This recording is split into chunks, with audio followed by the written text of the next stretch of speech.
నమస్తే, welcome to Pragathi media. నేను ఆదిత్య. హైదరాబాద్ నగరం అనగానే మనకి టక్కున గుర్తొచ్చేది సాగర్ తీరాలు, అందమైన పార్కులు. కానీ అదే నగరం నడి ఒడ్డున ఇప్పుడు ఒక కొత్త ప్రాజెక్టు చిచ్చురేపుతుంది. అదే గాంధీ సరోవర్ ప్రాజెక్టు.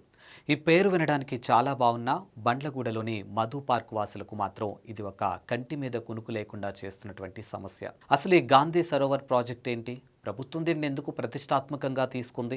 మరి అక్కడ నివసించే ప్రజలు ఎందుకు రోడ్లపైకి వచ్చి ఆందోళన చేస్తున్నారు? వారి ఇల్లు కూల్చేస్తారనే భయం నిజమేనా? ఈరోజు మనం ఈ వీడియోలో మొత్తం క్లియర్గా తెలుసుకుందాం.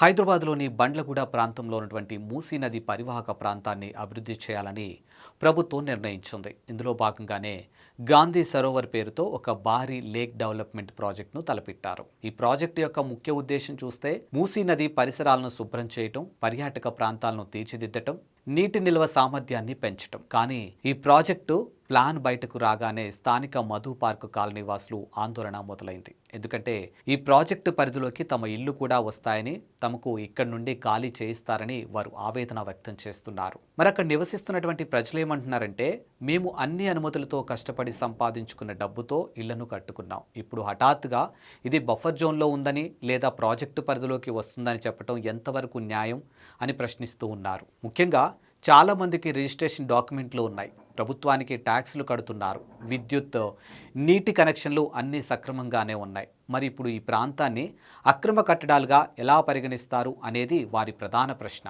మరోవైపు నుంచి ప్రభుత్వ వాదన, టెక్నికల్కి సంబంధించినటువంటి అప్డేట్స్ చూసుకుంటే, నగరంలో వరదలు రాకుండా ఉండాలన్నా, మూసి పునరుజ్జీవం జరగాలన్నా ఇలాంటి ప్రాజెక్టులు అవసరమని చెప్తున్నారు. ఎఫ్టీఎల్ మరియు బఫర్ జోన్ నిబంధనల ప్రకారం సర్వే నిర్వహిస్తున్నామని, ఎవరికి అన్యాయం జరగదని హామీ ఇస్తూ ఉన్నారు. కానీ క్షేత్రస్థాయిలో పరిస్థితి వేరేలా ఉంది. సర్వే చేయడానికి అధికారులు వచ్చినప్పుడల్లా స్థానికులు అడ్డుకుంటున్నారు. మా ప్రాణాలు పోయినా సరే ఇళ్లను వదిలి వెళ్ళం అని భీష్మించుకుని కూర్చున్నారు. చూశారు కదా, ఒకవైపు అభివృద్ధి, మరోవైపు సామాన్యుడి ఆశ్రయం. ఈ రెండింటి మధ్య నలుగుతున్నదే గాంధీ సరోవర్ వివాదం. అభివృద్ధి అవసరమే కానీ అది ప్రజల జీవితాలను రోడ్డున పడేసేలా ఉండకూడదనేది బాధితుల మాట. ప్రభుత్వం వీరితో చర్చలు జరిపి సరైన నష్టపరిహారం లేదా ప్రత్యామ్నాయం చూపిస్తుందా లేదా వేచి చూడాలి. మరి ఈ ప్రాజెక్టు గురించి మీ అభిప్రాయం ఏంటో కామెంట్ రూపంలో మాకు తెలియచేయండి. నగరాభివృద్ధి కోసం ఇళ్లను తొలగించడం సరైనదా అనే విషయాన్ని కూడా కామెంట్ రూపంలో మాకు తెలియచేయండి. ఇలాంటి మరిన్ని అప్డేట్స్ కోసం చూస్తూనే ఉండండి ప్రగతి మీడియా.